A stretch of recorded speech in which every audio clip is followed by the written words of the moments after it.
Hi, welcome back to A World of Code.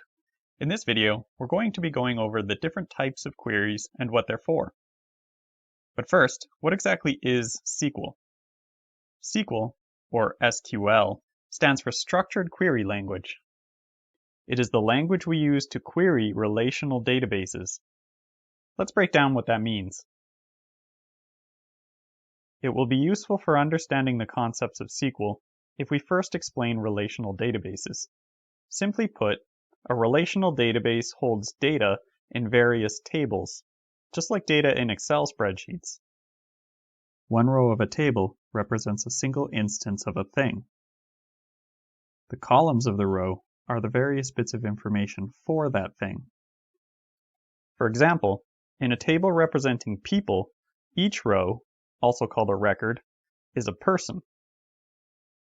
The columns might be things like name, phone number, address, or favorite color.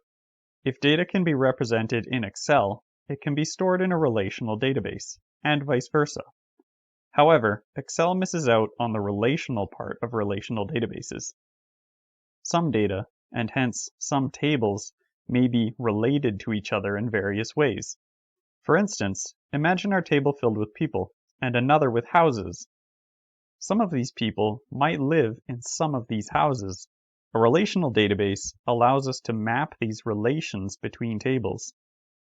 We will dive a bit deeper into how these relations work in a later lesson when we talk about primary and foreign keys. Like a programming language, SQL is comprised of a set of words and symbols, and rules for using those words and symbols to tell your computer how to behave. Except where programming language is used to write programs, SQL gives instructions about how to manage relational data. We use it to query our database. In English, to query means to ask a question. That's in part true of SQL as well. In SQL, there are four main types of queries: select, insert, update, and delete.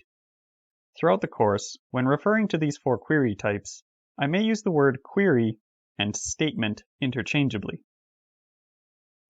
Select queries are the closest thing to how we use the word query in English. Select queries ask the database to give us the data which is stored.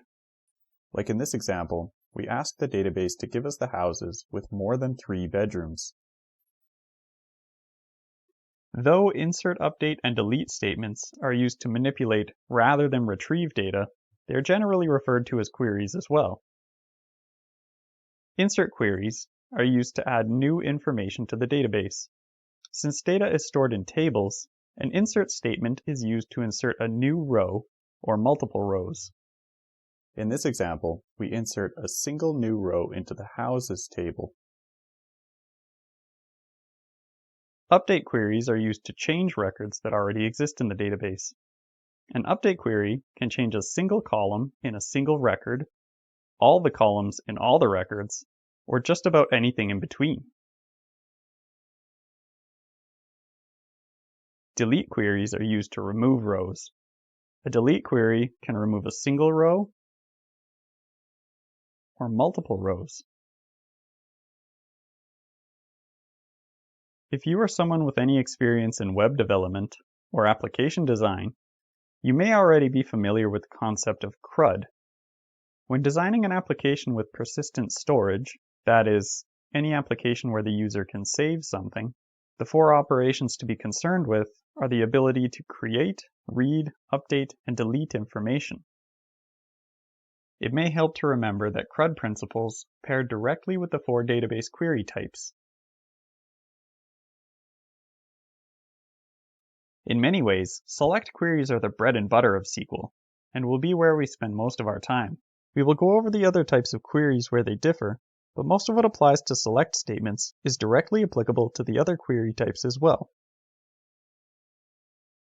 Let's summarize what we've gone over.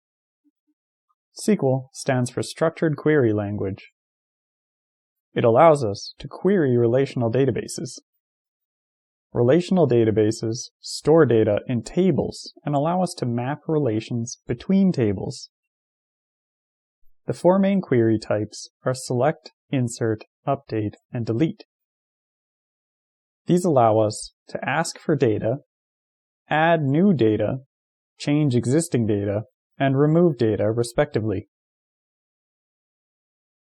That's it for this video. In our next lesson, we'll begin covering how to construct a SQL query to select the information we want, and with it, our first challenge lesson. Thanks for watching, and see you next time on A World of Code.